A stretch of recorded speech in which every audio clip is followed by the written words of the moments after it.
an investor's experience level is going to dictate how picky they can be with a property. I mean, somebody who's been doing it for 5, 10, 15, 20 years can be way more picky about a property that, I want to meet the 1% rule. I don't want to do it unless it cash flows X amount of money per month. Welcome. This is the Hot Real Estate Investing Podcast, a podcast dedicated to helping others through real estate investing. Our hosts interview guests from all aspects of real estate investing who generously share valuable experiences and advice. Whether you're starting out or an experienced investor, this is the show for you. Hello, and how's it going? Welcome to the Hot Real Estate Investing Podcast, where I interview guests who want to help others in real estate. Today's a little bit of a unique and special show. I'm actually have two former guests on and two friends, and we're going to be talking about the dark side of real estate investing.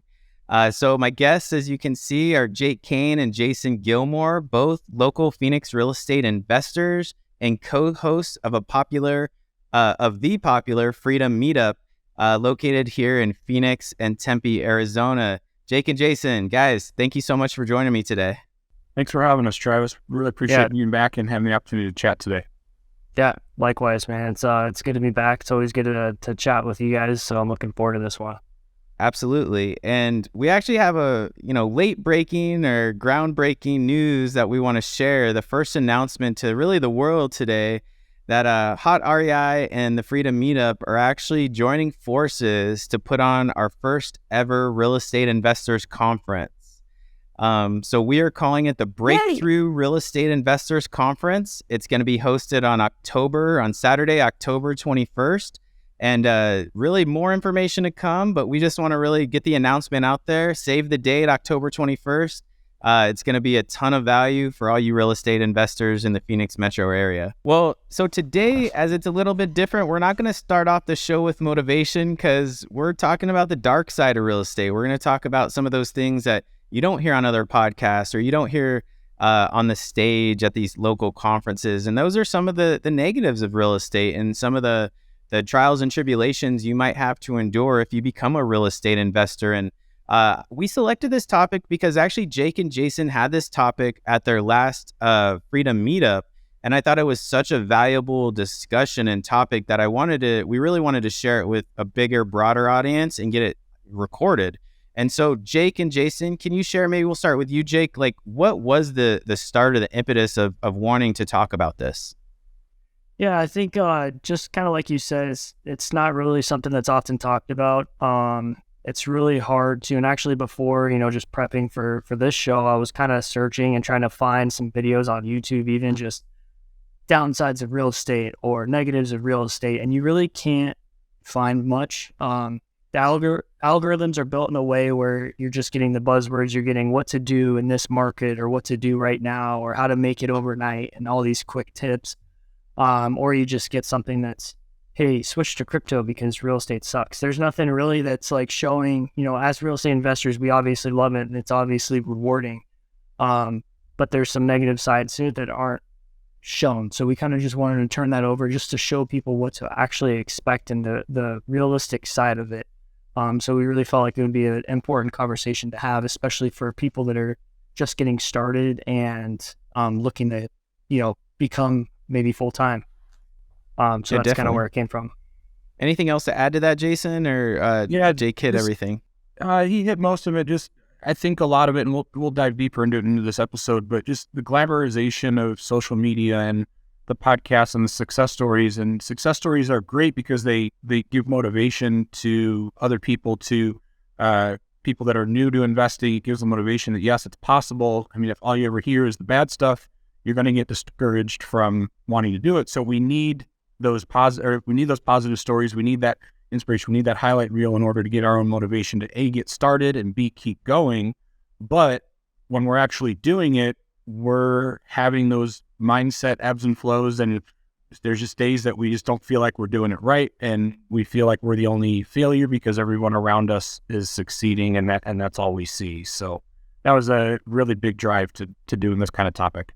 Yeah, let's dive deep, a little bit deeper into that, and the ebbs and flows of mindset, right? It's like it can start as early as when you get a contract under or get a property under contract, right? And there's this big, huge high, and then you close, and there's highs and lows all the way around. But maybe we'll start with you, Jake. But what are some of those ebbs and flows, or some of those things that during a transaction, maybe a flip or a live-in flip, or even just a regular real estate transaction that you're purchasing, that, what are some of those negatives or things that might happen?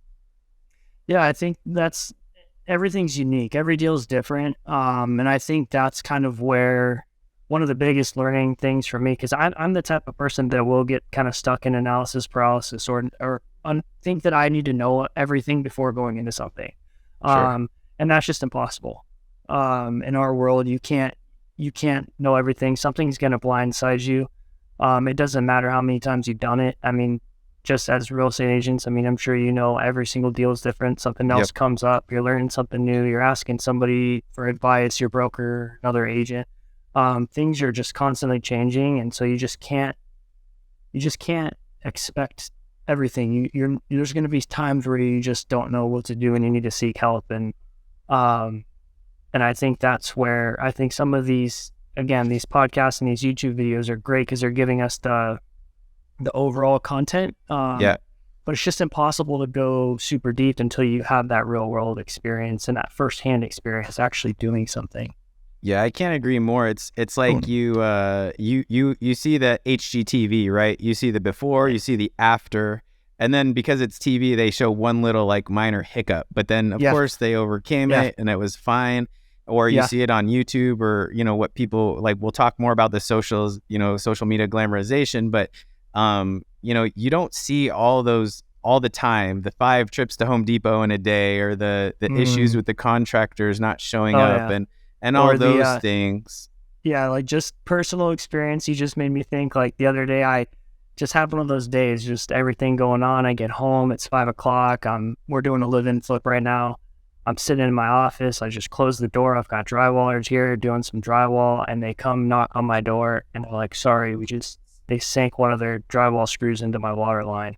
And I'm like, can we not do this right now? Like, any other time, like maybe tomorrow morning. But those are the kinds of things you just can't put stuff on pause. And those are the kinds of things that often get glossed over, and you don't see that middle ground. So Jason, anything else to share about maybe some of the negatives of just in general, the ebbs and flows of the mindset, like during real estate transactions, maybe that you've experienced either? I'll add on. I mean, you mentioned kind of when the ebbs and flows start with the property going under contract. I think it starts long before that. I think it starts when we get introduced to real estate investing and start analyzing properties and making sure that we know that we're analyzing it correctly. And, these guys I keep hearing online, they're finding these properties that are cash flowing $500 to $1,000 a door every month, and I'm only finding this one that cash flows $75. Well, why can't I find such a good deal? And so I think just the mindset as you're just getting going and preventing yourself from getting stuck in analysis paralysis. We all do it. I've personally done it. I spent about 18 months in analysis paralysis before we took our first step into investing. So I think it starts long before the transaction. And just the reminder that, again, to echo everything you guys just said, every deal is different. A property that cash flows $75 a month per door could actually be a better investment than one that cash flows $500 a month per door. I mean, it's all relative. There's a lot of different things that go into the transaction, a lot of different repairs, a lot of different appreciation depending on the market you're in. So there's a lot of things, a lot of factors, a lot of variables that can really contribute to how good a deal is. And just knowing how to underwrite those deals is going to be your best friend as you get going. Yeah, you hit on a couple great things. I think like there's these rules of thumb out there, right? And these are the 1% rule or this sort of rule. And, like I would never buy a house if I don't, cash flow X dollars per door, and those are all very big generalizations, right? And that's like out there in the world, like, especially you're developing content or speaking on a stage, like you have to give generalizations, and each deal's different. So you're going to incur a lot of different things within each transaction. And those unknowns are going to pop up regardless of the deal that you get into.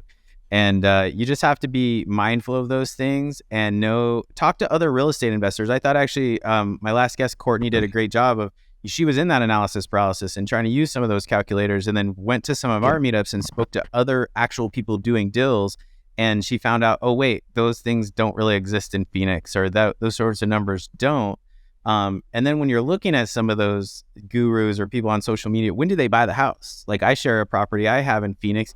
Well, we bought it foreclosed so long ago. Of course, it can do nothing but cash flow right now, where I couldn't buy that same house or even one in the same community and make any kind of money. We'd be losing hand over foot in that same investment. So you really have to be mindful of that time of purchase, and, you know, a lot of things when these gurus out there, you're seeing people share their success stories.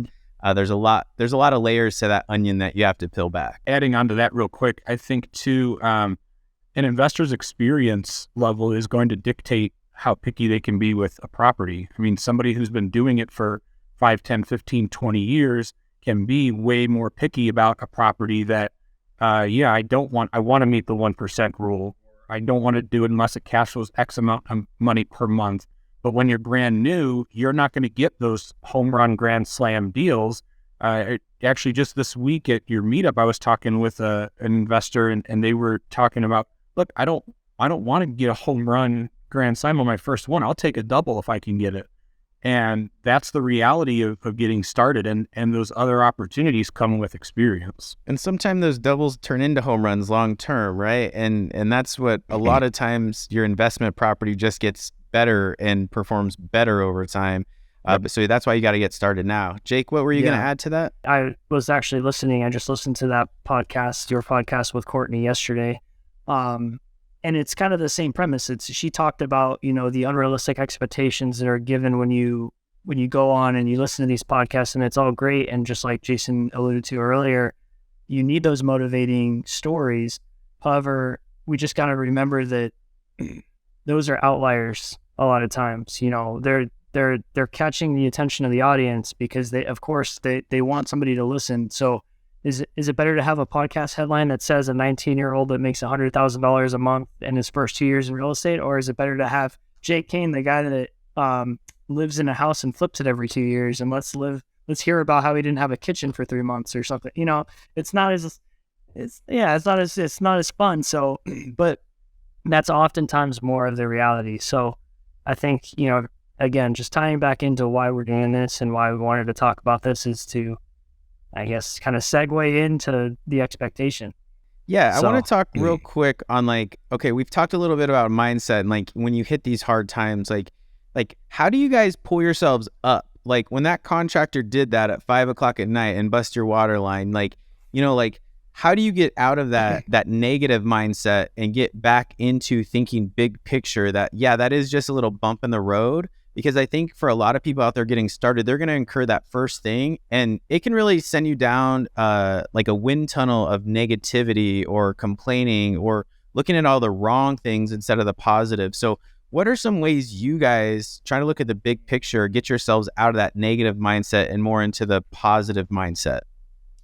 Yeah, I think for me, that was probably one of my biggest challenges. And I think why I emphasize so much on self-improvement, self-development, and having, like, creating a strong mind mentally just to get through this, because those are going to happen. And I think the more reps that you get, the better you're going to get at doing it. However, those first few, just talking about that Ed Milet show that we were talking about in the pre-show, there's a great podcast that Ed Milet released called The Lonely Road to Success. And one of the things that he said in there was, if you're doing something great in your life, it doesn't feel like it in the moment.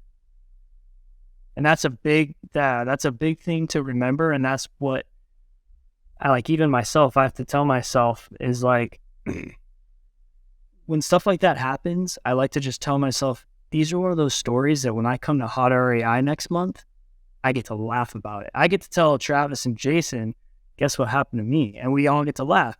And these are going to be your war stories as an investor. And I think if you kind of go on with that mindset, like, in the moment, it's going to suck. Like, it always sucks. It's not fun. It's stressful. But you kind of just deal with it. You get through it. And then And then later you get to laugh about it. And that's another reason why having that community with you and going to these meetups and finding your people that understand that, you get to have that experience with them. I think kind of a three-part thing with that. One is you have to have an escape.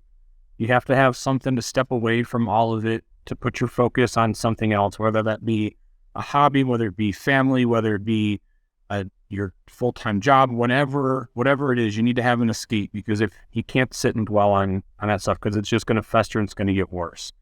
Number two is, I would say, remember your own successes up until this point. I know that's easier said than done sometimes. It's also easier for people that have done some more deals and have a little bit more experience. When you're a little bit newer, it's a little harder to do that. But that kind of segues into the third one, is kind of what Jake was saying: network. Get around people that you can talk about this stuff with, and you can share what you're experiencing, and you'll be surprised, you'll be blown away how many other people have experienced the exact same thing that you're experiencing, that you're feeling, but you're not going to know that unless you talk to other people, which is why the power of networking is so strong, and why I know all three of us personally push networking, and why we host our own meetups is to create that community that people can come talk about that with. Because when you talk to somebody who's had a similar experience, or is going through something similar, or going through a similar mindset, whatever the case is, you're going to come out of it a lot stronger, realizing that, okay, we can get through this. Yep. No, that is so powerful. Like the community, right? It's like, you're going to feel like you're on that island by yourself, because you are on that island by yourself. If you don't have that support system or friends, like, it's really nice for me to be able to text you guys, or we have a couple different group chats, right? And like say, oh, look at this, that just happened to me. Or when it happened to you, Jake, it's like, we all kind of giggle, but then we all kind of try to provide support. But then we also like try to troubleshoot, like, hey, I have this guy, or did you think about this? Or, and when I've done things on my own, and like maybe I have my wife, Erin, be a support system, but it's really just to cry on her shoulder, right? It's not like, but with you guys, it's like, it's problem solving. And you're right. Those are our war stories. Those are the stories we all share. This bad thing happened to me. This bad thing happened to me. Yeah. It's kind of fun. Hindsight's 2020, and it's a little bit of fun at the end of the day. So switching gears, let's start talking about social media, like this glamorization of social media, because everything that's on the internet is true, right? I mean, so if someone's showing like, oh, this was such an easy flip and nothing happened and I made hundreds of thousands of dollars, like that's always true, right? Like no one's ever like fabricating anything on social media, right? Abraham Lincoln said that. There's a quote online. Abraham Lincoln said, everything on the internet is true. Love it. Yeah. No, it's so true. And I think that's what, back to the unfortunate side of it is we've gotten into like this content creating influencer, and it's great. It's great that we have so much access to information. That's how we all learn. That's how we're all continuing to learn. It's just, as a new investor getting started or trying to navigate the waters of uncertainty, you don't really know what's true and what's not true. And so you have to kind of like sift through a lot of this stuff. I mean, even today, I was scrolling through Facebook and I came across this guy sitting in his, nicely lit, backlit, content created room with his stack of cash on his desk, and he's like, I make $100,000 a month with no money of my own. I was just like, this is so cringy, man. Like, but unfortunately, that's what grabs attention, and I think people need to just understand that that's not reality for everybody. Again, there's outliers that are going to go and they're going to get into this space and they're going to crush it for whatever reason. We all have our own strengths and weaknesses and unique advantages and whatnot, but for the majority of us, it's a lot slower of a path, and it's not all lights, camera, action, Hollywood. So I think social media is a modified modern day version of bullying in a way, because the people that are out there sharing these success stories, and again, the success stories are great. It's what motivates people. It's what gets people interested in the niche or the topic or investing in general or whatever it is. the success stories are necessary. But when you are sitting there flaunting your $100,000 a month, which fact checking would probably show that that's not actually true, you don't always realize the effect that has on other people's self-esteem, mindset. And I say it's a modified version because it's not intentional. They're not doing it to tear people down. They're trying to bring people in or bring people up, but a lot of times it has a more negative effect than people realize. And there's so many gurus out there that are flaunting I make $100,000 a month. Okay, well, when you deep dive into that kind of stuff, you made $100,000 a month gross, but you really profited like $12. And because your expenses are too high, because you don't know what you're doing and all that. When you deep dive into that stuff, the realities that are actually there, again, not everything on the internet is true. And Travis, you said earlier, there's so many other layers to that onion that you have to unfold to really understand. But the effect that it has on other people, you're hoping to capture the ones that you're throwing out the hook and they take the bait. But there's a good chunk of other people that it's having the opposite effect on, and a lot of people don't realize it. That's a good point. I never really thought about that, because you're right. Like, you see someone else's success, or you see, I've done this in 3 months, and you're like, well, shoot, I've been investing since 2009. Like, you're already making $100,000 a month. Like, what am I doing wrong? Like, It's really easy to think about the gap there, or like, what am I doing wrong? Or like get self-doubt because these other people are so much more successful than you overnight. And I know I do it myself. Like, I see somebody that is either coming to my meetup and they're further along than me, or you start trying to kind of weigh up or, look at yourself upon other people, and you can never judge yourself or your success upon someone else's success. We're all in different situations. And I think that's, like you said, that little like bullying, it's kind of true, because it makes us try to compare ourselves with other people. And they do use, that sort of language, like, you can do it, it's so easy. But when it's not that easy and it isn't that easy, then there's more doubt. And I feel like it can actually be a hindrance upon success for a lot of these individuals, because, they get sold it's quick and easy, and, real estate's a fast way to be a millionaire. Well, no, it's a long way. It's a long-term wealth generator, and it's a great way to build money and become a millionaire. But it's not overnight, for the vast majority of us. Yeah, for sure. A friend of mine, I was talking to him one day, and the way he described it, he goes, "It's simple but not easy," right? And I said that quote stuck with me, because the concepts of investing are incredibly simple. No matter what niche, no matter what you're trying to do with, the concept of doing it is very simple, but it's the process of an execution of it that is not easy. And you got to stay the course, right? Like, you can buy a property too, and you're doing well, right? But you're like, oh, I could do better, or I could do more, or everyone talks about scaling. So all of a sudden you start scaling too fast. You're doing 1 flip, and then before you know it, you're doing 10 flips, and you didn't build the infrastructure around. And that's how you can get hurt. You really hurt in real estate, as opposed to saying like, hey, let me not look at what other people are doing, maybe learn some things, but not like necessarily have to compete with others within the same space. Jake, what else were you going to share? I had another quote that I wrote down here. It's actually on my bookmark right now, and it's, "If you're on the right path, it'll always be uphill."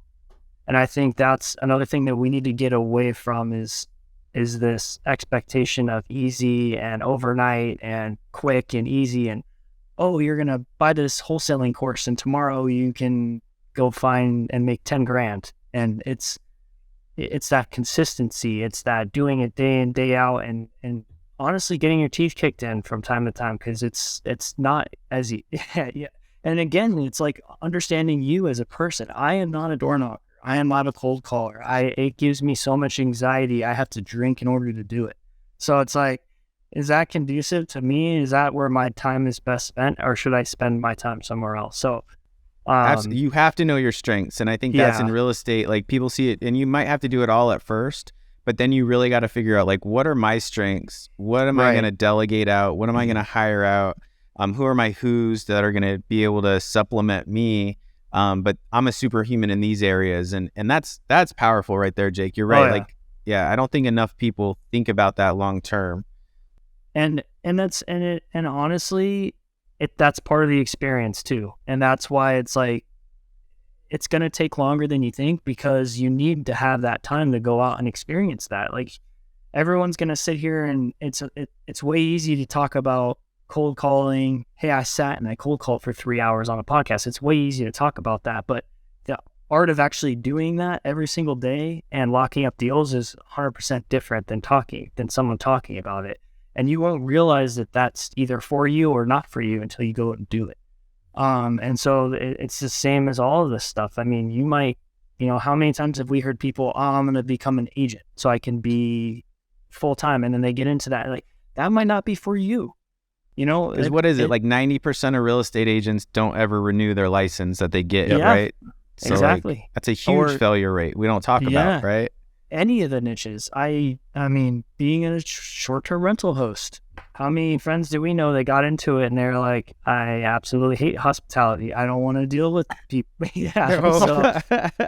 So it's like, you don't know, like, everyone's just sitting here talking about short-term rentals. They make so much money, this and that. And it's like, hey, you don't hear the horror stories, right? Yeah. Someone tried to throw a 50-person wedding at one of my properties, right? Like, I mean, exactly. We all have those horror stories. Someone dyes their hair blue and ruins your tub and all your sheets. Yeah. Like, I mean, there's a ton of that. Like, I love being able to go and share all our war stories together. Cause exactly. Yeah, it's a great time, honestly. And you figure out, like, you become so much stronger enduring some of these things, right? If everything's easy, we talk about it all the time. It's like that failure leads to more success, or these little bumps, they make you stronger investor and a better investor. And you have to go through some of these trials and tribulations. Absolutely. Hi, my name is Chris Hallam of Simplicity Lending Group and powered by Nexa Mortgage. I'm a trusted and experienced loan officer who will work with you to find the best mortgage options for your needs. From first-time homebuyers to experienced investors, I have a wide variety of loan options and competitive rates, which makes me the perfect choice for those who are in need of creative financing. Contact me today and take the first step towards financial stability. All right, so what else about social media? Anything else that we want to talk about, like the social media glamour, or, maybe how do you sift through what's bullshit and what's real out there, like? I think the first thing, honestly, is you just have to be, like, if someone's selling something, if someone has a course, then that's it. They don't know what they're doing, or they're, successful in their own right. Not taking that away from anybody. There's a lot of people in the space that have done a lot of things really well.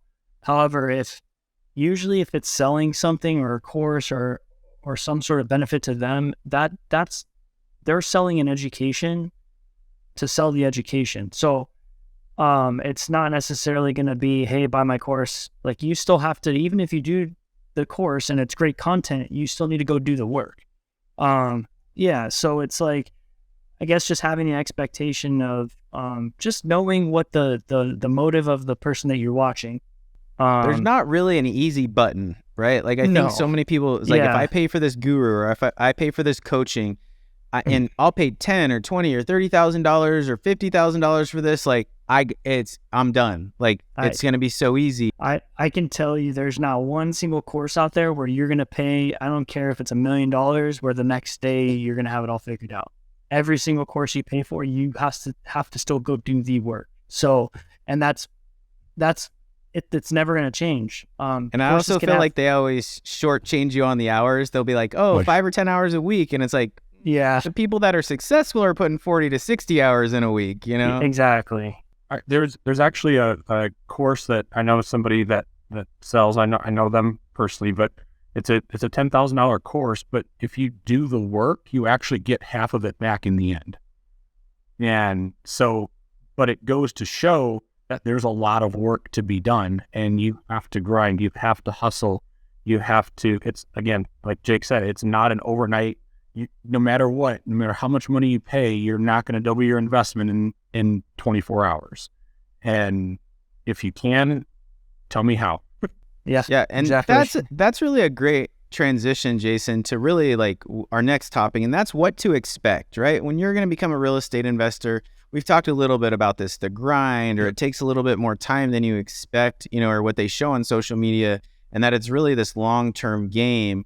So what are some of those things a newer real estate investor should really expect? What are some of those maybe first trials and tribulations? And we talked about it can start as early as searching and analysis paralysis to making offers, but what are maybe some of those really key things a new investor should just be mindful of when they start investing, that this is going to happen to them at some point or another?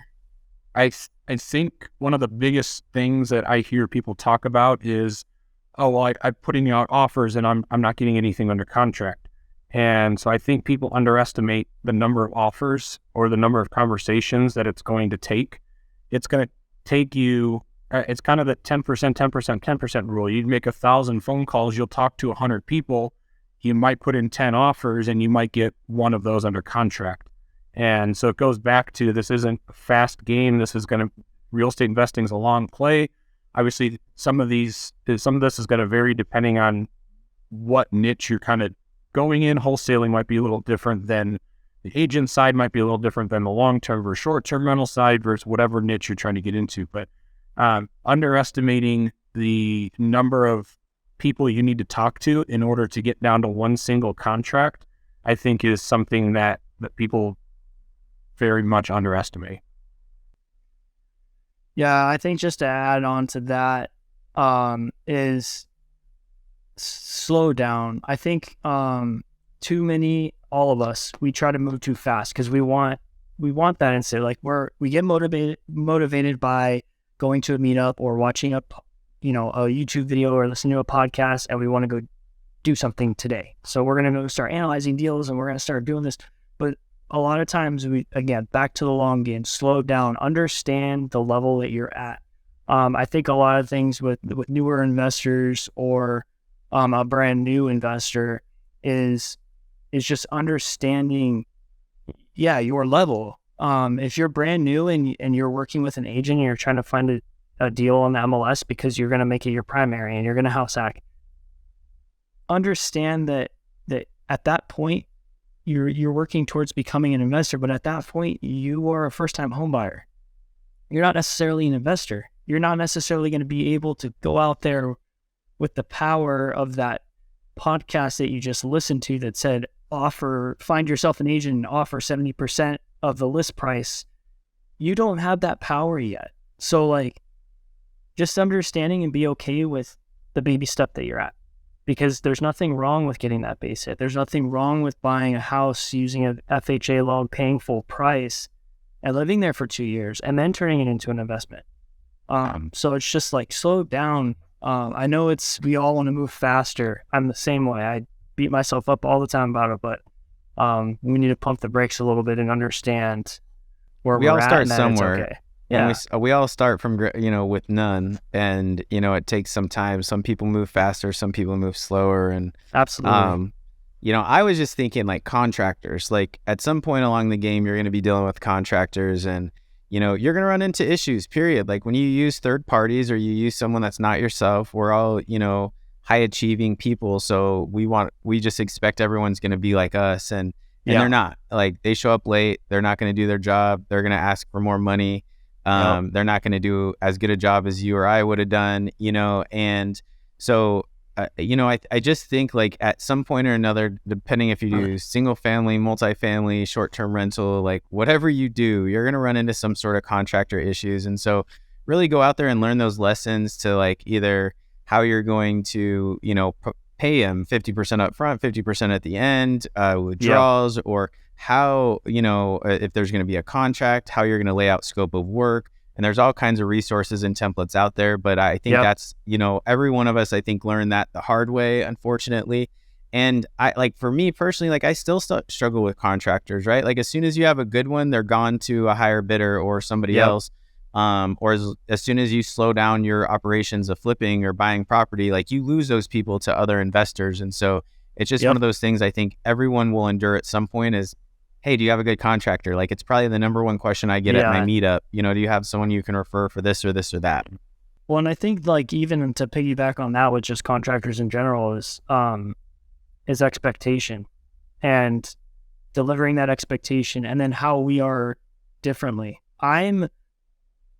If I didn't have my wife to be kind of project manager, I would be terrible. I can't manage contractors because even having them fix something, I almost feel like I'm insulting them by having them fix something that I'm unhappy with. But in my mind, or when they're gone, I will make a mess about it. But to them, I'm like, oh, like whatever. But so it's like that again, yeah, back to understanding you and what roles you should be filling in and what roles you shouldn't be. And that's another thing. But those, that when you were talking about contractors, it just made me think of that. Man, like just having difficult conversations with them sometimes and getting them to do something right or fix something or just meet your expectations. So too, when you're going out there doing deals and stuff, you also have to remember when you're putting out offers and all that, you also have to remember that the seller's motivation isn't always necessarily your motivation. And so when you've got different people working on different wavelengths, whether that be from a buyer-seller perspective or a contractor perspective, you're bound to run into issues. You're bound to run into beating yourself up because it's not going the way that you want it to, and you have to make sure that you understand that not everybody is operating on the same wavelength as you are. No, that's great. And I think, that kind of transitions honestly to the next topic, but there's a lot of this loneliness we've talked about, or the effort or downing yourself during some of these dark times of real estate investing. And so like, how do you, we've talked a little bit about how you overcome that, but how do you succeed? Like, what is the formula for success that you guys have utilized, like when you are in those dark times? Or we talked a little bit about networking, and maybe we can expand on that, but how do we succeed? Like, how do you get from that dark side to the positive side, right? Like, why are we still real estate investors, even though we've endured all these things in our investing journey, Yeah, I think the biggest thing is just having conversations like this, honestly. And I the reason I believe this was a important conversation for us to have is just, hosting our meetups and being on the podcast and having a place to share. I really feel like it's kind of our duty to share some of these expectations and realities and just so people understand that this is the road less traveled. We're taking a road. We're not on the freeway where it's nicely lit and there's directions and signs and a GPS and you're sitting in your car and you got the AC blasting on your face and it's on cruise. Like, we're not on that. We're on like the dark road, backwoods, no GPS. There's turns, there's forks, there's dead ends, and we feel, like you said, we often feel alone, and we feel doubts and massive ups and downs and breakdowns and self-doubt and all this stuff that's normal. And I think we need to, just you succeed by understanding that is coming. There's no way around it. That is coming. But like we said before, is like surrounding yourself with the right people, finding your community, having you guys. For me, I'll just say, like, I was struggling.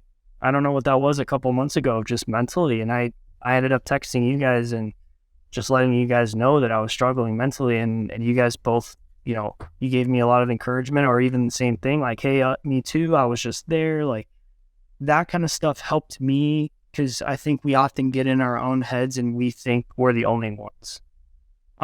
So having those people, and then like you said, Travis, like, same thing. I mean, I tell Heather all the time, like, I feel this, I'm going to quit today. I'm done doing, like, whatever, just what you're feeling, just invent it and get it out. But you need those people in your corner.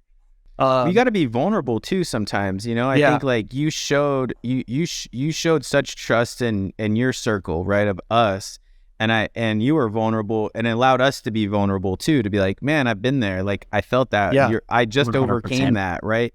And it was like, we were proactively telling the group those things, but once you kind of shared and opened up, other people allow themselves to open up. So maybe it's being a little bit more vulnerable to those networks, or when you are in some of those safe places with other real estate investors, because if that person's going to turn away and be like, what a loser, like that's not the circle you should be in. That's when that's not the right network or place.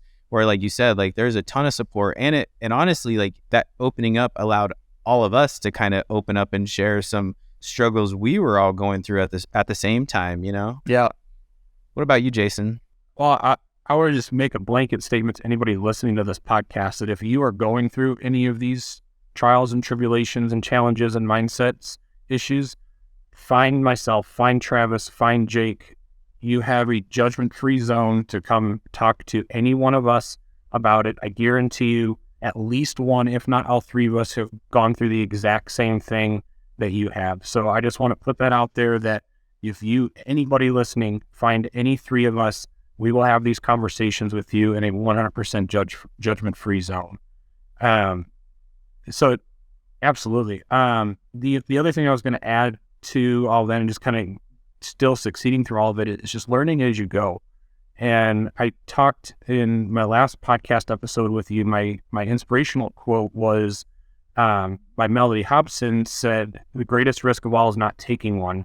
And that's slightly paraphrased, I think. I don't remember the exact wording right now, but as you go along, your risk tolerance is going to get bigger. The risks you're going to take are going to get bigger, but the rewards that you're going to reap from them are going to get bigger. And if you let yourself stop after one failure, think about anybody who's succeeded in this world. I mean, you look at Jeff Bezos, you look at Bill Gates, you look at Donald Trump, you look at anybody that's successful in this world, they didn't do it on their first try. And they all talk openly about it, and they learned from the trials and tribulations, and they modified their approach. They tried again. Sometimes it goes on and on and on. I think, Microsoft went through like 75 different versions before even the first one was released, something like that. And so just making sure you learn from it, surrounding yourself with the right people, and then take another stab at it. Try something different, try a different approach, try something altogether different, but don't give up just because one thing didn't work the way you thought it should. And that reminds me of like the Thomas Edison, like discovering the light bulb. You know, it was like 1,000 or 1,200 attempts, you know, something. And he never said, I didn't do it right 1,200 times. He goes, I learned 1,200 ways that, you know, it doesn't work, until he ultimately found the way it did work to get the light bulb on.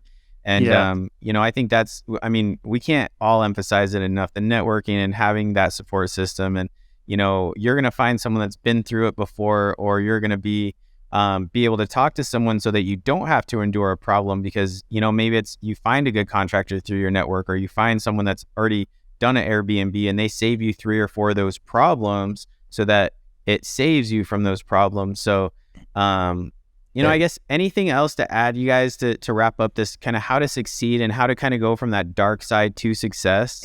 Any final thoughts? This is what I went through, so I'm just speaking on my own personal experience, but you start to try to emulate certain people that you admire their success, or you admire their personality, whatever it is about them, you try to emulate. But I think it's important to recognize that all of us are so different that we can't replicate anybody. So we need to be able to take pieces of certain people and build the best version of ourselves, and stop. That'll help you stop with this comparison, because there's just certain people, and I beat myself up about this I don't know how many times, where just like you, I think Travis, you mentioned earlier, like I'm doing a flip or doing two projects, rehabs at a time, and then I'm like, oh, this guy over here, he's doing 10. And it's like, yeah, I'm just, honestly, if I got to take a step back, and this is where you really have to learn yourself, I'm not built for that, because I also have all these other things going, where that might be that person's whole life.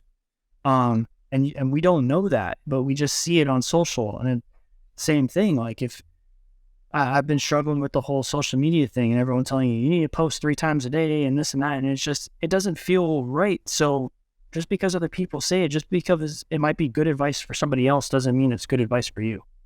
So just, it's this whole thing is just a learning process, learning yourself, learning what's going to work for you. So I think it's just, again, take your time, and it's that 1% a day, right? Or winning the day, I always say, but it's like you can't find success overnight typically, and it is a grind, and I say it all the time, success leaves clues. So go find those clues that everybody else is leaving behind, and it's going to give you a fast track, but by no means is it overnight success. Right. Anything else to wrap us up, Jason? I think it's more important to take authentic action than it is to take action. Posting 3 times a day just because you're being told to post 3 times a day and not really thinking through it or not coming from a place of authenticity is going to ruin your business before it ever gets started, because people are going to see right through that. And make sure you're taking authentic action and that your actions are very intentional, because doing it just for the sake of doing it doesn't benefit anybody. You know what? And I'm going to challenge people too to, when you post something that you have a question about, or that you're struggling with, or even if you want to laugh about it, we need to turn this table of like everything being like, I made $600,000 a day. Here's my settlement statement. Let's post something like, hey, my short-term rentals left a turd in the toilet, or something that's like can still be funny, but it's the real struggles. We need to start getting into this, like, let's be more. Yeah, we hide authentic. those things, right? Yeah, like I'm dealing with issues here. I'm going to hide that, but I'll share my gross income for the month. Exactly. Like, hey, I'll show this nice shiny check, but.